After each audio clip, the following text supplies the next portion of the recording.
Good afternoon, my name is Landon Taylor. And my name is Megan Butler. Welcome to Homecoming Week, Panthers. Yesterday, we enjoyed Pajama Day, followed by a JV football game against Monticello at Panther Stadium. Also, the Impulsive Improvisers performed a hilarious improv comedy show. Wonderful job, Panther football and drama. Today, the halls are filled with mathletes versus athletes. Tonight, the Panther soccer team will face the Pagosa Pirates beginning at 4:30 at MCHS Soccer Field. Or, if volleyball is more your style, come cheer on the Lady Panthers as they take on the Durango Demons, beginning at 4:45 at the MCHS gym.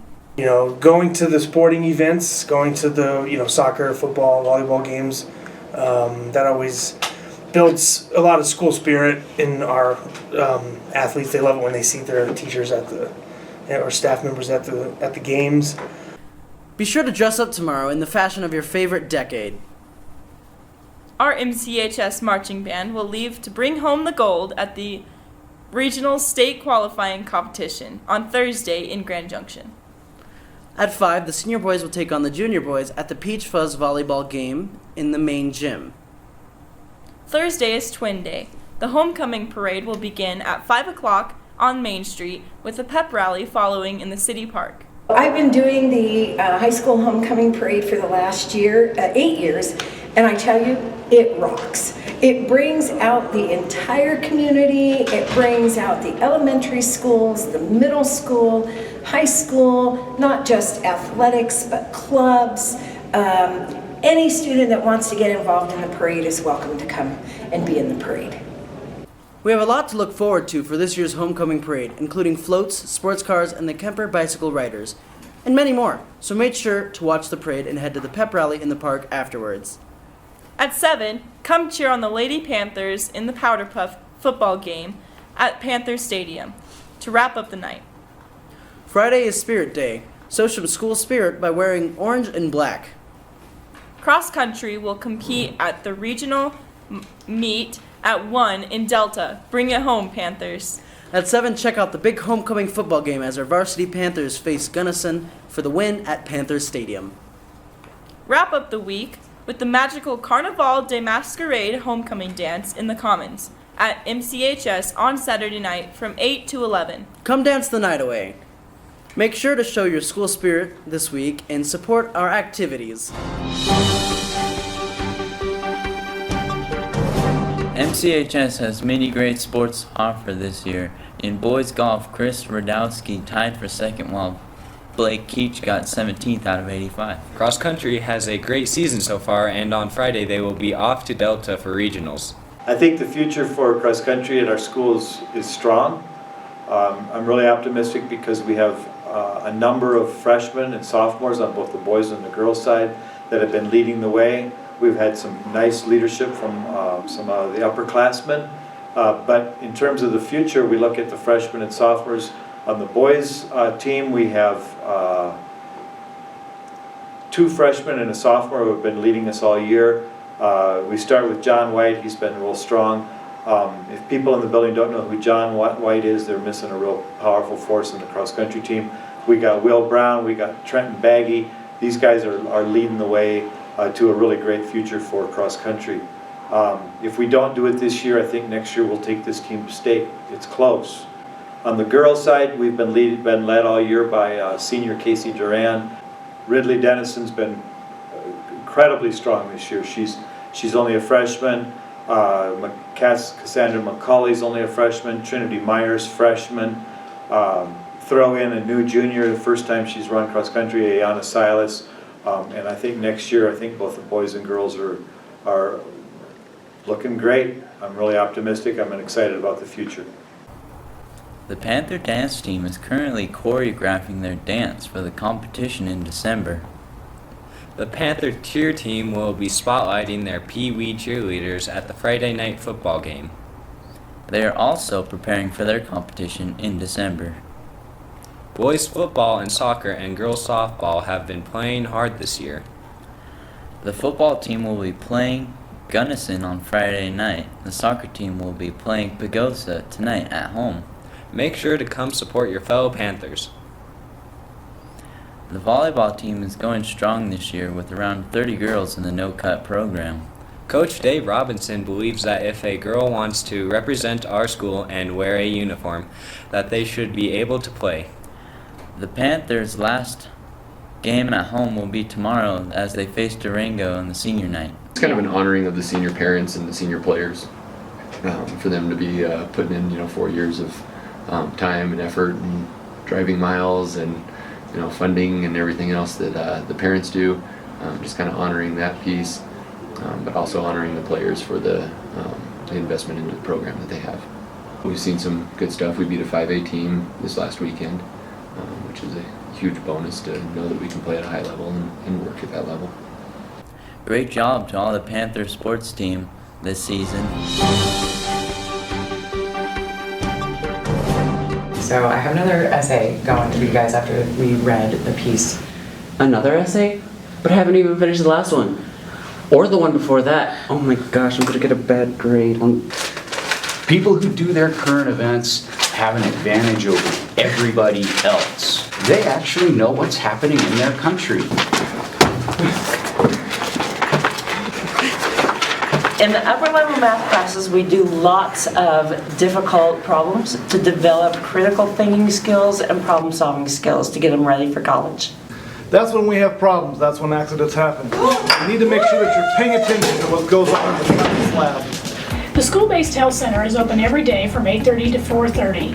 Primary medical services are available to any RE1 student under the age of 21 and their siblings, not just students of MCHS. It's also available to RE1 staff.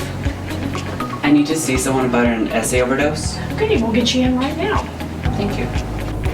We offer mental and behavioral health counseling as well. We do counseling for individuals, groups, families, and we treat for drug and alcohol addiction, nutrition, family planning, depression, anxiety, and any other behavioral concerns. I just can't help but procrastinate when doing my current events. Here at the School-Based Health Center, we treat most illnesses, prescribe medications, provide immunizations, conduct physicals, run lab tests, and provide reproductive health, all while keeping you in school. Wow, I think my math migraine is finally getting better. It was so convenient to get treated here at school. We treat minor injuries. If you have an accident, we can help at school. We also provide education on a variety of health-related topics to students to develop a healthy lifestyle. Next time, I'll wear goggles in the lab. Our friendly staff is here to serve you. If you have any health-related questions, please stop by and ask. Southwest School-Based Health Center, caring for students close to home.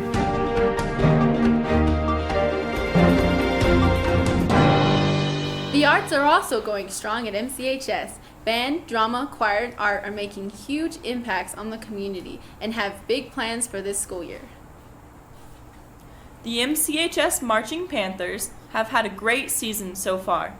We talked to Miss Z and Mr. Moore to learn what makes our marching band so great.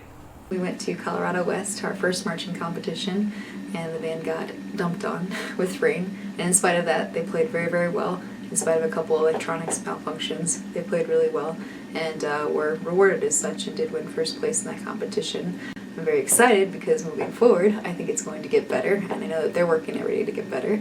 So it's been good so far. October 18th and 19th, we'll be going up to Grand Junction again for our regional state qualifier. If we score well enough at that performance, then we will get to progress on to state, which will happen at the end of October in Parker, Colorado. And then after that, we will head over to St. George, Utah for our Bands of America performance at Red Rocks. Additionally, on October 28th, we're giving a performance for the community for free at Panther Stadium at 5 o'clock for anyone who wishes to see the band who hasn't gotten the chance to see us yet at football games. From what I've seen, they're doing fantastically. I know before I got this job and after I got this job, I watched videos of the past, and it looks like this program is awesome and has a great history. And so far, from what I've seen, they're doing fantastic, looking good, sounding good, and on a pretty good trajectory for this year and for the next few years. Glad to hear that, and we welcome you, Mr. Moore, to our school. It's time for the MCHS Drama Department's annual productions, including Noises Off, the student-directed one-act festival, and Little Women. Sardines, sardines. It's not for us to say, but the comedy farce play Noises Off will feature many sardines, axes, and doors with a twist, allowing the audience to see the backstage drama. Noises Off is a comedy farce. It is a play within a play. It explores the chaos that goes on behind the scenes when a comedy play is going on in front of an audience. So the first act takes place, you're watching the actors stumble through the final rehearsals for their play. Then at intermission, the whole set rotates around to where you as the audience are now backstage, watching the actors and all the chaos that's going on in their lives while the play is going on stage. And then the third act, the whole set rotates around again, and you see the play fall apart at the very end of its run. It's very, very funny, lots of doors opening and closing at specific points, props being thrown around, people chasing each other with axes. It really is a very, very funny play. Next to appear on stage is the student-directed one-act, where students will be able to create and direct their own plays. In the spring, travel back to the Civil War era with the spring musical Little Women. It's based on the book by Louisa May Alcott about the 4 March sisters coming of age during the Civil War era. And it's going to be a fun opportunity for us to explore a time period play. We're going to work on making costumes for it. And the music is really, really rich. The characters are very deep and three-dimensional and fun to explore. So it should be a really fun show. Now, where are those sardines? The Young Artists Association is providing opportunities for student artists to take their work into the community. The Young Artists Association has been painting faces for home football games. We recently had a visiting artist, Robert Epstein from Denver, that we hosted for lunch, and he was able to talk to us about creative careers. We're preparing for homecoming. We'll do face painting for the pep rally, and we're planning a Halloween party with like meatloaf babies and zombie hot dogs, such. We get involved with the Harvest Fest. We do the painting of the buildings in town for holidays. And we do, of course, we're always at football games doing face painting. We try to get the kids involved as many as possible in community events. We have some murals we need to finish. They just got done finishing, I don't know if they're finished, but they're working on murals at the football field. The MCHS choirs are bringing vocal music to new heights. Well, we have a couple of Latin songs that are pretty slow paced, but we also have a couple a cappella pieces by the Pentatonics.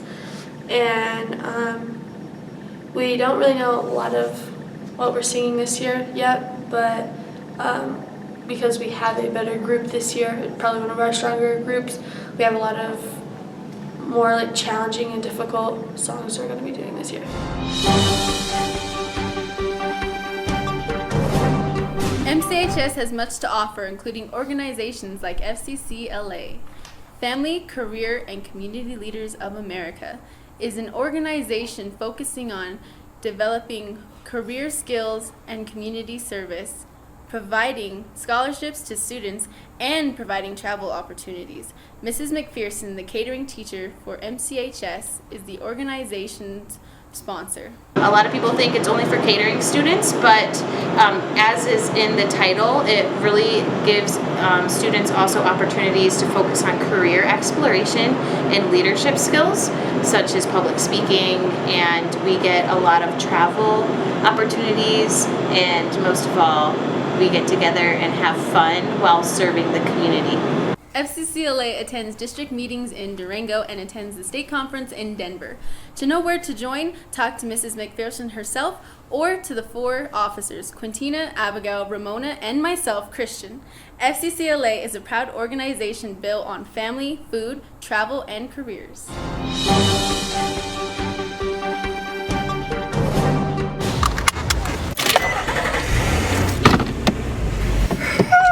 I'm tired. Dude, this is the #1 song right now. Mom is calling. Mom's calling. She's gonna kill you if you don't answer. Hey, you want some of this donut I got? No. Man, you're the best. All of you, get out of my car.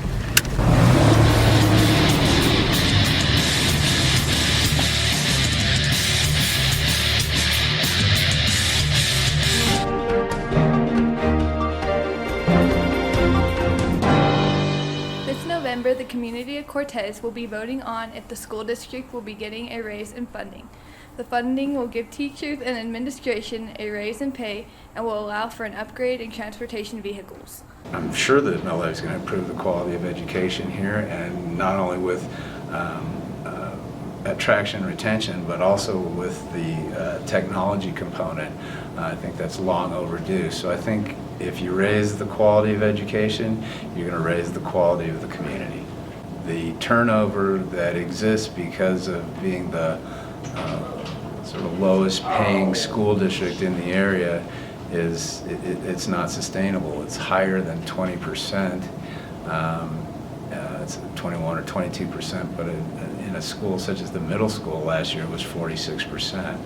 So I think that the impact on the community is that in order to maintain a quality education for the kids, you have to maintain the staff. You have to have a sustainability in staff remaining here. For every $100,000 that your house is worth, we're asking the community to pay $35 a year, which in the scheme of things is not much at all. I think that if we are not only increasing teachers' pay, which is going to help attract good new teachers, it's going to help retain good teachers. Not only the bus situation where we can get a fleet of new buses to help the safety of our children that are riding these buses every day to and from school, and over Wolf Creek Pass on the weekends to go to volleyball tournaments, and that included with the technological needs that we have here. I mean, we're a 21st century school and we're almost there, but I think just a little bit more support in that field would help us get there. And I think you have all three of those needs met, then you are telling the school that yes, we support you, and in return that school is going to be more able to produce students, graduate students into society that are going to be contributing members of society and help out our community.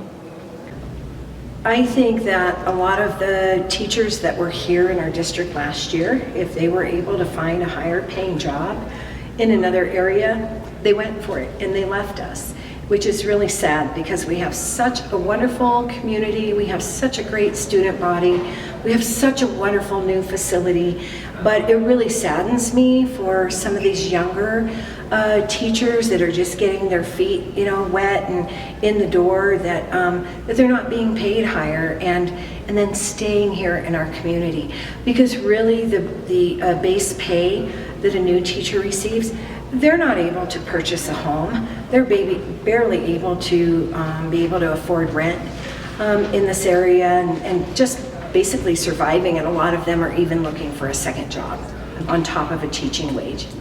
The mill levy is always going to help. It's always going to be positive. I know that when I teach my students, I always tell them, your parents pay taxes here, take care of your building, take care of your supplies and your equipment. So I'm always promoting that in my classroom because I know how hard everyone works and I know that every dollar counts. And so I try to pass that on to my students. I think the message that the mill levy is sending right now is that we want to increase pay for everyone because every position is working hard to try to support students. And we're not just saying one group needs a raise or the other. We're trying to support all, saying we're all working together. And so it's every group is moving up the same, not just targeting one or the other. That it's about technology for kids, new buses, because my son was on one of the buses that caught fire on one of the trips, as well as improving the pay for the staff so that we can, retain and keep quality people at every position.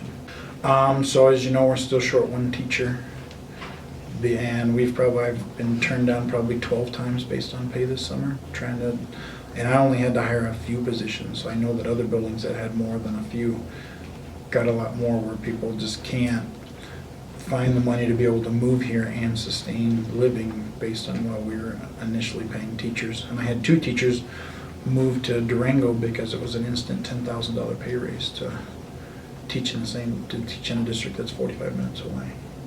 The mill levy isn't only for teachers and admin to be paid more, but will also help make teacher salaries in Cortez more competitive with other salaries in Colorado. Many Cortez teachers will move to other districts because they can make more money. The mill levy may help keep high-quality teachers in Cortez schools. In addition to increased teacher salaries, the mill levy will be used for a new bus fleet. Many of our current buses have over 300,000 miles on them, which isn't safe for taking students to and from school or sports tournaments.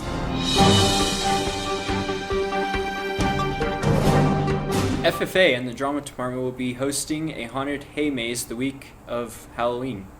We came up with the idea last summer at our officer outing to do a hay maze, and we wanted to make it a haunted house type thing, but really don't have the expertise to do that. And so when I went to Mr. Sander and talked to him about it, it just coincidentally, they weren't going to do one this year. But he said if we would build the infrastructure for it, that they would be glad to do the haunted house part. So the haunted maze concept right now is based around scarecrows, but not the traditional type of scarecrows. These scarecrows are made from human beings. The concept is that you have been chosen as a human sacrifice to be sent into the maze, and there is a creature within the maze that basically kills people and makes them into scarecrows to decorate the maze. Mr. Rice, advisor of the FFA Cortez chapter, and Mr. Sander, drama director, chose to place the maze in the courtyard of the Ag shop, with victims entering from the sidewalk along the side of the high school. The entry fee for this event will be $8, but there will be a $3 discount when you bring canned goods to donate for the food bank. The maze will be run by FFA members and drama students, but anyone else interested in being involved may contact Mr. Sander or Mr. Rice to sign up. The haunted hay maze will be October 27th, 28th, and 31st from 8 p.m. to 10 p.m.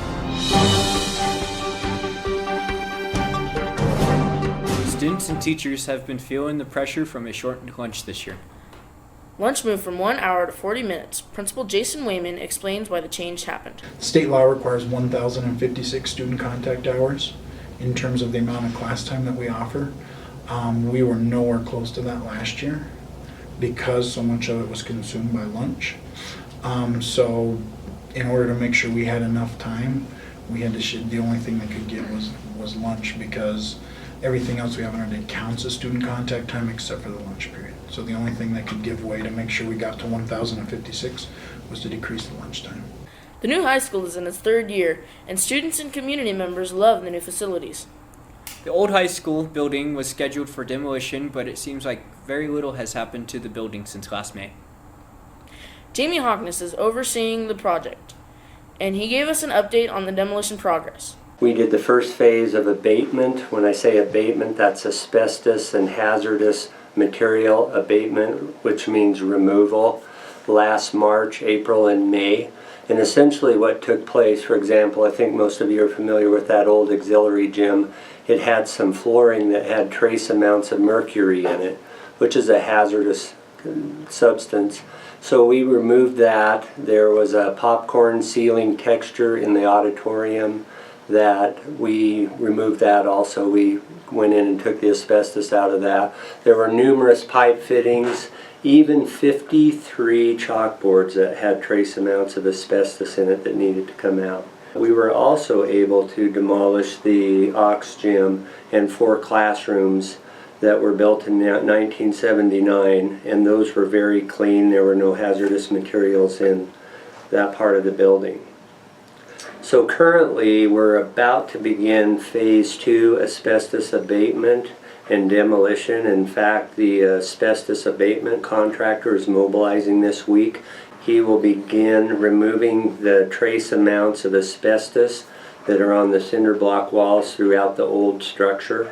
And in about 3 months, perhaps a little less, they'll come in and start demolishing parts of the building. So I would like to add that it's been a very long process. This building initially was going to be demolished 2-3 years ago, and the school district was not aware that the cinder block walls had any type of asbestos in it, and we found out much later that it did. And so the previous administration planned to move the administration buildings in there, food services, maintenance, and those types of things. The community did not want that. In fact, there was a community task force formed in 2016 to get the opinion of the public, and it came back unanimous that the building needed to be abated and demolished. And our hopes are that there will be a city park there. That wraps up our homecoming edition of Panther News. I'm Megan Butler. And I'm Tanner Saylor. Enjoy your week and go Panthers!